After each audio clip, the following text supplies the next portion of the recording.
धर्म के नाम पर कोई वोट नहीं देगा, क्योंकि धर्म के नाम पर कोई अधिकार मिलता ही नहीं है, तो धर्म के नाम पर वोट क्यों? देखिए, मोदी जी को चाहिए क्या? विपक्ष मुक्त देश, पत्नी मुक्त पति, सवाल मुक्त मीडिया, 2-2 करोड़ साल में नौकरियां देंगे, सारा फेंकते गए। तो ये जो नरेंद्र मोदी और बीजेपी के जो भी नेतागण हैं, वो बहलिया हैं। ये ओबीसी के लोगों के लिए दाने डाले हुए हैं, छोटे छोटे कुछ कहीं कहीं पद दे दे करके एक तरह से लालच दे रहे हैं, और इनके वोट को लेकर के अब पूरी तरह से जब 24 में आ जाएंगे तो इनको जवाब देने का काम करेंगे, संविधान हटा करके। और इलेक्ट्रॉन बॉन्ड की जो बात है, ये लगभग सभी लोग जान गए हैं। बड़े भ्रष्टाचारी निकले मोदी जी, बहुत बड़ा भ्रष्टाचारी निकले। ये ईवीएम की चमत्कार है या झूठ का निकार है? ये देश की पुकार है, अब छल नहीं स्वीकार है। मेरे साथ खास मेहमान हैं अनीता जी, और बिहार में चुनाव है, देश में चुनाव है। आज एक आरजेडी के जो राष्ट्रीय अध्यक्ष हैं लालू यादव, उनका किडनी ट्रांसप्लांट हुआ था। तो ये एक बात तो है कि अमूमन महिलाएं ही ऑर्गन डोनेट करती हैं भारतीय समाज में, एक इशू है कि महिलाएं ही क्यों। लेकिन उसको लेकर बीजेपी के बिहार के अध्यक्ष और डिप्टी सीएम सम्राट चौधरी का एक बयान आया है कि लालू यादव ने अपनी बेटी से पहले किडनी ली और फिर उनको लोकसभा का टिकट दिया। ये विवाद बहुत बयान है, तो महिलाएं क्या सोचती है उस पर ही बात करेंगे। और अनीता जी के सबसे खास बात है कि ये बहुजन समाज से हैं, ओबीसी कम्युनिटी से आती हैं। तो ओबीसी कम्युनिटी में जिस दिन पुरुषों के तरह महिलाएं भी राजनीति में आने लगे, क्योंकि इस देश में सोचिए कि जब एससी एसटी ओबीसी अल्पसंख्यक किसानों के पुरुष भी राजनीति में नहीं है, तो महिलाओं की भागीदारी का क्या सवाल है। इसको लेकर शरद यादव ने लगातार सवाल उठाया था। इसलिए लगातार मांग हो रही थी कि जो महिला रिजर्वेशन बिल है उसमें एससी एसटी ओबीसी महिलाओं के लिए अलग से रिजर्वेशन भी हो। तो इस पर ही बात करेंगे। क्या लग रहा है अनीता जी कि जो सम्राट चौधरी ने कहा है उसको लेकर महिलाएं रिएक्ट करेंगी? जी, सभी दर्शकों को प्रणाम। जी, बिल्कुल रिएक्ट करेंगे, इसलिए रिएक्ट करेंगे कि सबसे पहले वो आदमी जो है लंपट जैसा बयान दिया है, बिल्कुल ही लंपट जैसा। एक बताइए कि क्या उनकी बेटी नहीं होंगी, उनकी बहन नहीं होंगी? जिस तरह से वो बेटी को भी नहीं छोड़ा, ये शब्द बोला। नहीं छोड़ा मीन्स क्या? मतलब कि वो इसलिए दी है ताकि मेरे पापा मेरे को टिकट दें, इसलिए वो किडनी दी है। तो वो बिल्कुल नैतिकता से परे होकर के बात कर रहे हैं, बिल्कुल भी उनकी बात ओछी है। मतलब लग नहीं रहा है कि एक नेता का ये बयान है, बिल्कुल एक सड़क छाप का बयान है। मुझे जैसा लगा कि ऐसा बयान एक सड़क छाप ही दे सकता है, सदन में बैठने वाले लोग बिल्कुल ऐसा बयान नहीं दे सकते हैं। और ऐसे में उनको क्षेत्र में आए महिलाएं समझाने की काम करेंगी। लेकिन एक बात तो है ना कि अमूमन इस देश में आप देखा जाता है कि लीवर ट्रांसप्लांट हो, किडनी ट्रांसप्लांट हो, उसमें पत्नी हो या बेटी हो, महिलाओं का ही ज़्यादा इस्तेमाल होता है। तो इसको वो भ्रष्टाचार से जोड़ रहे हैं कि वो देखिए, महिला की आप बात कहें कि महिलाओं को ही दिया जाता है, महिलाएं को ही देना पड़ता है। अभी तक नहीं देखा गया कि किसी महिला को किसी पुरुष भाई ने या पति ने या रिश्तेदार ने किडनी दिया हो। ऐसा है ना कि नारी का बहुत रूप होता है, और किस ऐसा अगर कोई कार्य है तो वो पहले आगे आती हैं, ममता में ही मानी जाती है ना जी। तो वो ऐसा नहीं है कि उन्हें बलपूर्वक कहा जाता है कि आप ही दे दीजिए।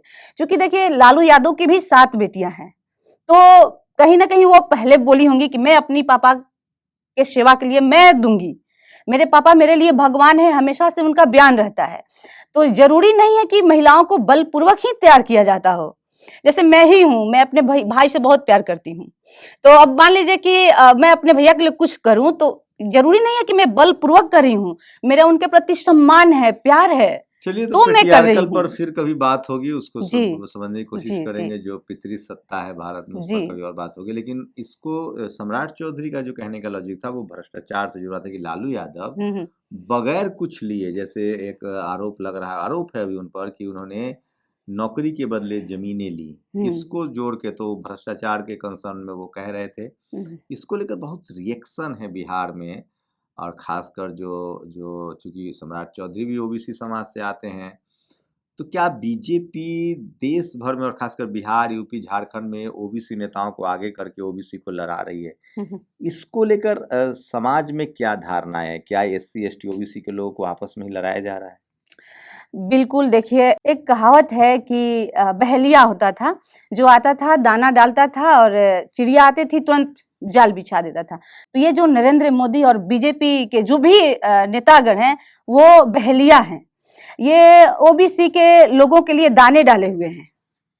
छोटे-छोटे कुछ कहीं-कहीं पद दे करके एक तरह से लालच दे रहे हैं और इनके वोट को लेकर के अब पूरी तरह से जब 24 में आ जाएंगे तो इनको जवाब देने का काम करेंगे संविधान हटा करके। तो वही बात है कि लोग लालच में पड़े और एक इनका मोदी जी का एक और बात है, ये तो उनको हुआ जो उनके साथ हैं और जो उनके साथ नहीं है उनको ईडी, सीबीआई रूपी दाना डाल करके, भय दिखा करके उनको अपने में मिला रहे हैं। आप तो ग्रामीण इलाकों से आती भी हैं, ग्रामीण इलाकों में रहती भी हैं। जी, जी। वहाँ क्या है? क्या धर्म का मुद्दा चल रहा है क्योंकि राम मंदिर बना है, टीवी अखबार बीजेपी के साथ है, जी, जी। तो महिलाएं 50% वोटर है, तो क्या है? क्या एससी, एसटी, ओबीसी की महिलाएं मंदिर के नाम पर वोट करेंगी? क्योंकि जिस तरह से राम मंदिर का बन रहा है, उसका उद्घाटन हुआ, बीजेपी उसकी जिस तरह से मार्केटिंग कर रही है, जी। क्या धर्म के आधार पर वोट देती हुई दिख रही? बिल्कुल नहीं। देखिए पहले कुछ भी कहिए बहला लिया जाता था लेकिन आज के डेट में धर्म के नाम पर कोई वोट नहीं देगा। चूँकि धर्म के नाम पर कोई अधिकार मिलता ही नहीं है, तो धर्म के नाम पर वोट क्यों? अधिकार तो हमें तो संविधान से मिला। ये जो नौकरियां दी नीतीश कुमार और तेजस्वी यादव का गठबंधन वाली जो सरकार चली, नौकरियां मिली, वो मुद्दा है? बिल्कुल मुद्दा है। देखिए अभी बीपीएससी जो टीचर की जो अभी तुरंत एग्जाम हुआ, इसमें पेपर लीक हुआ और जो 17 महीने के अंदर में जो बीपीएससी से टीचर का चाहे जो भी परीक्षाएं हुई, उसमें पेपर लीक नहीं हुआ। तो इस तरह से खुद ये लोग भ्रष्ट हैं, ठीक है ना? तो नौकरी के नाम पर तेजस्वी जी को वोट मिलेगा तो मिलेगा, बिल्कुल भी ये राय मिलेगा। है, आम राय। जी, ये आम राय है, क्योंकि देखिए लोगों को लेकिन रोजगार दिल्ली चाहिए। में बैठे टीवी अखबार वाले लोग कह रहे हैं कि जैसे बीजेपी ने हरियाणा में जाटों को ओबीसी से और जाट और गैर जाट किया, बिहार में वो यादव वर्सेज नॉन यादव कर रहे हैं, मतलब ओबीसी की बाकी जो कम्युनिटी है वो सब यादव समाज के खिलाफ। देखिए बात ऐसा है ना कि जो दिल्ली बैठे मीडिया की आप बात कर रहे हैं, वो लोग पोसुआ पशु टाइप के बन गए हैं। वो लोग मीडिया है ही नहीं। मीडिया तो लोकतंत्र का चौथा स्तंभ है और इस चौथे स्तंभ को लोकतंत्र का चौथा स्तंभ है और लोकतंत्र का मतलब क्या होता है? लोगों के लिए बात करना, न कि सरकार के लिए बात करना। सरकार की गलती क्या है वो लोगों तक पहुंचाया जाता है और ये नहीं कि सरकार का गुणगान करे एकदम बिल्कुल पोसुआ की तरह जो सरकार लाइनें दे रही है ये बोलना है। मतलब पालतू पालतू वही पोसुआ मतलब देहाती भाषा है। बिल्कुल बिल्कुल हम सब समझते हैं। हाँ, तो पोसुआ मतलब होता है पालतू। पालतू लोग हैं और ये लोग वही बोलते हैं जो सरकारें कहती है। ये लोग जनता की भाषा नहीं बोलते हैं, जनता की बात नहीं करते हैं। देखिए मोदी जी को चाहिए क्या? विपक्ष मुक्त देश, पत्नी मुक्त पति, सवाल मुक्त मीडिया, तो और ये क्या बोलते हैं बच्चे मुक्त आंगन, ये ऐसे ऐसे चीज मोदी जी को चाहिए और उनको सारा कुछ मिल जा रहा है, पता नहीं कैसे। वाला तो बहुत निजी टिप्पणी है, हो सकता है वो मर्जी से दोनों अलग हुए। वो ठीक है लेकिन जब वो लोग बेटी पर टिप्पणी कर सकते हैं, बेटी और बाप का भी तो निजी मामला है। वो बेटी बाप को क्यों दी किडनी, ये भी एक निजी ही मामला है। लेकिन देखिए लफंगों की तरह बयान कर रहे हैं ये लोग। तो जब आप निजी पर कर सकते हैं सवाल, तो हम लोग क्यों नहीं? तो आपको क्या लगता है, क्या महिलाओं में ये डिस्कोर्स है कि नरेंद्र मोदी जी ने अपनी पत्नी के साथ वो नहीं रहते हैं या उनको बहुत दिनों तक उन्होंने एक्सेप्ट नहीं किया, ये मुद्दा है? बिल्कुल मुद्दा है और मेरी जैसी महिलाओं तो बिल्कुल भी इस मुद्दा को रखेंगी। इसलिए देखिए पत्नी का साथ जो नहीं दे सकता है, अपने आप को हिंदू धर्म के बहुत बड़े मतलब बोलते हैं कि हम हिंदू हैं, तो जो पत्नी के साथ नहीं रह सकते हैं 7 फेरा लेकर के। देखिए हम मोदी जी को हम यही कहते हैं कि शुरू से ही हमको लगता है जुमला है, शादी किए होंगे तो 7 फेरा हुआ होगा। 7 फेरे में 7 वचन होता है और 7 जन्मों तक साथ निभाने का वचन होता है। तो पहला फेक जो मोदी जी का है, आप बोल रहे हैं निजी टिप्पणी मत कीजिए। ना ठीक है, डिवोर्स का प्रावधान है लेकिन वो लिखित कहीं है नहीं ना। डिवोर्स का जब प्रावधान होता है तो ये भी तो प्रावधान है कि दोनों फिर अलग अलग अपने जीवन साथी ढूंढ सकते हैं। ये वो जो उनकी हाँ, ये है कि वो बहुत साल जब तक गुजरात में चुनाव लड़ते रहे उन्होंने जी एक्सेप्ट नहीं किया, नहीं किया, हलफनामा का कॉलम खाली छोड़ते रहे। छोड़ते रहे। प्रधानमंत्री का जब एमपी का चुनाव लड़े तो उसमें मैंडेटरी है कि यू आर मैरिड और नॉट मैरिड, तो जी उसमें अब लिखना है, आपको कॉलम खाली नहीं छोड़ सकते हैं। जी, तो मैं इस जनता के लिए मैं इस बात को कह रही हूँ कि आप लोग समझिए कि मोदी बिल्कुल फेंकू हैं। वो शुरू से ही जुमला किए हैं, पत्नी के साथ जुमला किए हैं, 7 जन्म का जो साथ निभाने का जो वादा किए वो भूल गए। जनता के साथ भी 15 करोड़ गैस सिलेंडर सस्ता, 15 लाख 15 लाख और गैस को सस्ता करेंगे, 2-2 करोड़ साल में नौकरियां देंगे, सारा फेंकते गए। और देखिए मतलब अजूबा बात यह है कि उनके जो तो अंधभक्त हैं, चुनाव कैसे जीत रहे हैं? देखिए बात कहे हैं, हम मैथिली लिखे हैं कविता, ये देश की पुकार है अब छल नहीं स्वीकार है, ये नेताओं का जो कारोबार है राजनीति नहीं व्यापार है। ये देश की पुकार है अब छल नहीं स्वीकार है। अंत में हम लिखे हैं, आप बोल रहे हैं कि कैसे चुनाव जीतते हैं, तो ये ईवीएम की चमत्कार है या झूठ का निखार है। मैं अंत में लिखी हूँ कि ये ईवीएम की चमत्कार है या झूठ का निखार है, ये देश की पुकार है अब छल नहीं स्वीकार है। तो ये मतलब जितना भी जनता के साथ इन्होंने झूठ बोला, सारा छल किया। देखिए बोलते हैं कि मैंने घर घर में शौचालय बना दिया, हमेशा इस बात को कहते हैं। और हमारे एक देश में ऐसे राष्ट्रपति भी थे जो मिसाइल बना करके एक दिन भी नहीं कहें कि हम मिसाइल बना दिए, मैं मिसाइल मैन हूं। और ये आदमी हर मंच पे कहता है कि मैं शौचालय मैन हूं।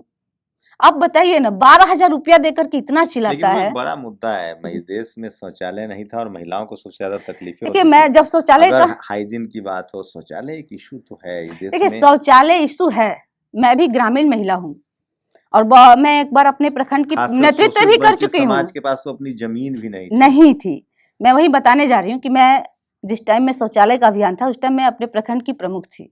ओके। और मैं इस चीज को बहुत अच्छा से जानती हूँ, बहुत ही अच्छा से। आप 12,000 रुपए दे रहे हैं, 12,000 का शौचालय कैसा तैयार होगा बताइए। मैं मीटिंग में जब गई थी, लेकिन ये मुद्दा ठीक है, इस पर कभी कोई बात नहीं करता था। शौचालय, स्वच्छता, बेटी बचाओ बेटी पढ़ाओ, बेटी बचाओ बेटी पढ़ाओ, और ये सब बेटी जो बचाओ बेटी पढ़ाओ किसने कहा? अरे वो तो स्लिप ऑफ टंग है, नहीं सिर्फ नहीं नहीं, जवान जो है। यहाँ रहता है ना यहाँ से आ जाता है। लेकिन आप नरेंद्र मोदी के हाँ जो जो उनके जो इनिशिएटिव हैं, स्वच्छता अभियान, उसके बाद शौचालय, फिट रहेगा इंडिया, ये ये सब सारे अगर कागजों में है। आप चलिए, हम आपको गांव देहात में दिखा रहे हैं। आप 12,000 रुपए, आप ही बताइए ना भैया, 12,000 का शौचालय कैसा होगा? आप चलिए, मैं दिखा रही हूँ धरातल लेकिन आप पर, सोचिए 10 कोई भी साल ही तो शौचालय सक्सेस नहीं है। 10 साल ही नरेंद्र मोदी है ना, 60 साल कांग्रेस रही, वो तो इन सब समस्याओं पर बात भी नहीं करती थी ना। कम से कम नरेंद्र मोदी ने 10 साल में ये बात तो मानेगी ना कि एक नॉन पॉलिटिकल फैमिली से आकर एक आदमी प्रधानमंत्री के पद पर पहुंचता है, वो ऐसी बातें भी कर रहा है जो लोगों के रोजमर्रा के जीवन से जुड़ा हुआ है। बिल्कुल नहीं। 5 किलो जो राशन की बात करते हैं, क्या उन्होंने शुरू किया था? उनके पहले 5 किलो राशन नहीं मिलता था? आप ये बताइए,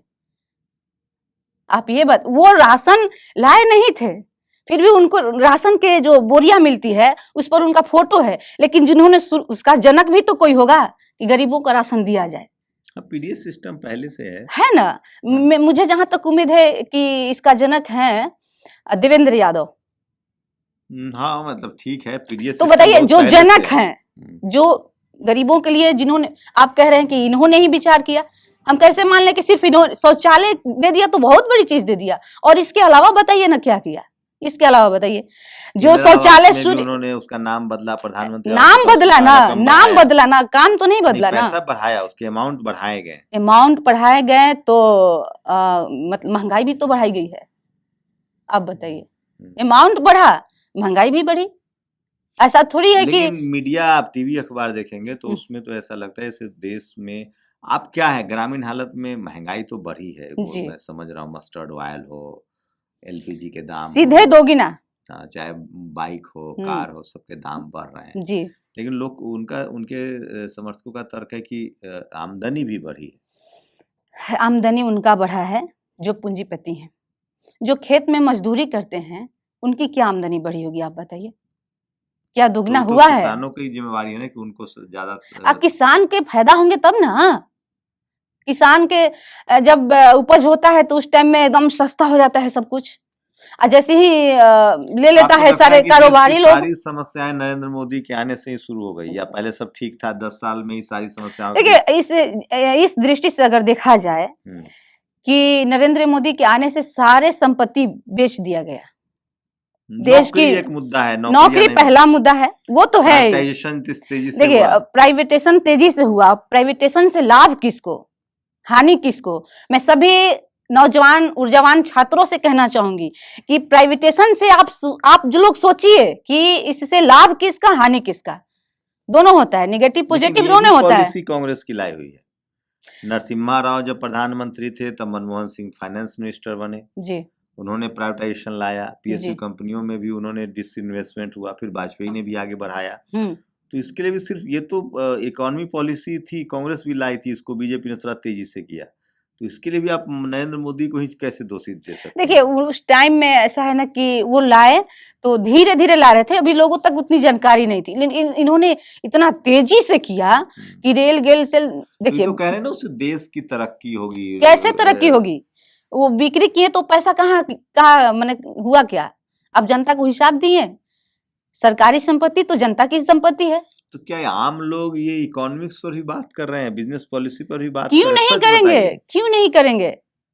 जिनके पास चिंतन है। अच्छा, आप ब्लॉक प्रमुख 5 साल रही, तो आपका एजेंडा क्या होता था, आप कैसे? देखिए हम हमेशा नीतीश जी को इस बात के लिए कोसती रही हूँ मैं, इसलिए देखिए जो तेज तराज प्रमुख है वो अब समझता है कि मेरा दायित्व क्या है। जो लोग थोड़ा सा मतलब नहीं समझ पाते हैं अपने अधिकारों को, उनको बहुत कष्ट होता है। और इन्होंने जिस तरह से लोकतंत्र को खत्म किया, मतलब हर चीज अपने हाथ में, एज ए चीफ मिनिस्टर के रूप में हर चीज अपने हाथ में लेने का काम किया, लोकतंत्र को पूरी तरह से खत्म करने का काम किया। और कभी कभी शंभू भैया मैं दिल की बात कहती हूँ कि कभी कभी लगता है ना कि मैं नीतीश जी से इस बात को कहूं कि इधर लुढ़क रहे हैं उधर लुढ़क रहे हैं। आप एक समाजवादी नेता थे और बहुत अच्छे समाजवादी नेता थे, मैं उनसे कहना चाहती हूँ डिसेंट्रलाइजेशन जो पंचायती राज है, मैं वो भी बहुत है, देखिए इससे इनकार करेंगे? देखिए जहां पर जनता की राज नहीं होगी वहां तो भ्रष्टाचार होगा। जहां पर तानाशाह बोलते हैं ना कि तानाशाही जहां होगी वहां तो भ्रष्टाचार। यही देखिए ना मोदी जी के राज में तानाशाही है ना, कितना फेंकते थे वो, तो इतना फेंकते थे। पता नहीं मैं इतना सारे सवाल कर रहा हूँ आपसे, आप थोड़ी ना कोई प्रधानमंत्री मुख्यमंत्री कितना सवाल पूछेगा।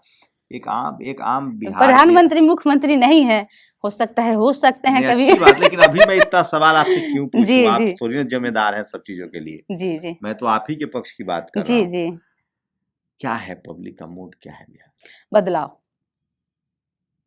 बदलाव नरेंद्र मोदी का बदलाव या नीतीश कुमार का बदलाव? दोनों तो साथ ही हैं। अच्छा, तो बदलाव दोनों का होगा। ये मूड है, लोग बिल्कुल मूड है। टीवी अखबार का असर नहीं है? सब लोग जान गए हैं कि टीवी अखबार की जो लाइनें हैं उनकी नहीं है, वो दिया जाता है छाप करके कि आज ये चलाना है, कल ये चलाना है, परसों ये चलाना है, तो लोग वही चलाते हैं। असली वास्तविक मीडिया तो आप हैं। एक बताइए आप लोग कैसे, टीवी अखबार उनकी तारीफ करता है, आप खैर इतना आप सोशल मीडिया से ये सब खबरें जानती हैं जो आप बोल रही हैं अभी? हाँ, आप जैसे पत्रकारों से नहीं, तो मैं तो मोदी करता। कहाँ इलेक्ट्रल बॉन्ड की खबरें हैं, गांव के समाज लोग बात कर रहे हैं। मैं चूंकि इसलिए मैं दिल्ली रहता हूँ अमूमन जी है, अभी मैं पटना में हूँ, मैं गांव ज्यादा जा नहीं रहा हूँ, ये मेरी प्रॉब्लम से गांव की रिपोर्टिंग बंद है, मैं भी खुद नहीं जाता हूँ, इसलिए मैं समझ रहा हूँ चूंकि आप लोग ग्रामीण इलाकों में आपका इंटरेक्शन है जी, रोज का आना जाना। लेकिन मैं इस बार जाऊंगा, 1 महीना घूमूंगा चुनाव के समय में गाँव में कि क्या बदला है, क्या बदल के। तो गांव में कितने लोग मोबाइल पर खबरें देखते हैं, चाहे ट्विटर हो, फेसबुक हो या यूट्यूब हो, वहाँ देखते, खबर के लिए देखते हैं या सिर्फ इंटरटेनमेंट के लिए देखना? मोबाइल और खबर के लिए देखना दोनों अलग अलग चीजें। दोनों के लिए देखते हैं। और इलेक्ट्रॉन बॉन्ड की जो बात है ये लगभग सभी लोग जान गए हैं। और जो चालाक लोग थे ना वो भी कह रहे हैं कि बुरा जो देखन में चला बुरा ना मिला कोई, दिल जो ढूंढा अपना हमसे बुरा ना कोई। तो अगर आप भी बड़े भ्रष्टाचारी निकले मोदी जी, बहुत बड़ा भ्रष्टाचारी निकले। तो आप तो सीधे अभी तो कोर्ट कचहरी तो कुछ हुआ नहीं है, तो सुप्रीम, लेकिन हाँ सुप्रीम कोर्ट ने उसको असंवैधानिक कहा है उस पूरे बिल्कुल प्रोसेस बिल्कुल को, जिस तरह से चंदा लिया गया है। जी। खैर, आप लोग अगर ग्रामीण क्षेत्र से हैं तो क्या आप इनकी बातों से सहमत हैं या असहमत हैं? आपकी जानकारी ज़्यादा हमारे लिए इम्पोर्टेंट है, तो कमेंट सेक्शन में आप अपनी हमें राय दे सकते हैं। लेकिन इस चुनाव में मैं ग्रामीण इलाकों में जाकर कोशिश करूंगा लोगों से समझने की कि हालत क्या है, टीवी जी। अखबार जो कह रहा है वो सही है या स्थिति इसके उलट है। इस बार भैया जनता नेताओं के सिद्धांत पर नहीं, खुद के सिद्धांत पर चलेगी, क्योंकि जो जनता है वो जान रही है कि संविधान है तो हम हैं, हमारी स्वतंत्रता है। अच्छा, ये भी मैसेज चल गांव तक पहुंच गया कि संविधान खत्म हो जाएगा? बिल्कुल बिल्कुल। और ये जो तलवा चाटने टाइप के जो नेता हैं, नाम नहीं रखूंगी, ये लोग जो है ना आज अस्तित्व में हैं, मतलब अपनी जाति को वोट उनके साथ मतलब पलटने के लिए, लेकिन कल भी उनकी क्या स्थिति होगी ये वो लोग बहुत अच्छा से जानते जब हैं। संविधान खत्म हो जाएगा। अच्छा ये बताइए कि मान लीजिए मैं यादव हूँ और मैं आपके साथ, बहुत बड़े पार्टी वाले हम आपके साथ सट गए, जब संविधान ही खत्म हो जाएगा, वोट देने का अधिकार ही खत्म हो जाएगा, तो आप हमको मान सम्मान क्यों देंगे? क्यों देंगे? एक आम आदमी की तरह उनका भी अस्तित्व खत्म हो जाएगा। सबको अधिकार है ना अपने हिसाब से राजनीति करने के। देखिए बात ऐसा है कि आप ठीक बोल रहे हैं कि सबका अधिकार है अपने तरफ से राजनीति करने का, लेकिन आप जैसे मान लीजिए कि आपको आपका समाज जब नेतृत्व करने को सौंपा है, तो आपका भी कर्तव्य बनता है कि मैं अपने समाज के लोगों को गर्त में न डालूं। ठीक है, तो ये एक सोशल चीजें हैं, तो आप लोग अपनी राय जरूर दीजिए कि 2024 में मूड क्या है लोगों का। शुक्रिया हमसे बातचीत करने के लिए। Thank you. नेशनल दस्तक की आपसे गुजारिश है कि अगर इसको बचाना चाहते हैं तो नेशनल दस्तक को सब्सक्राइब करने के लिए रेड कलर के सब्सक्राइब बटन को दबाएं, फिर बेल आइकन की घंटी दबाएं। नेशनल दस्तक को बचाने के लिए बहुत जरूरी है कि हर खबर को शेयर करें, लाइक करें, कमेंट जरूर करें।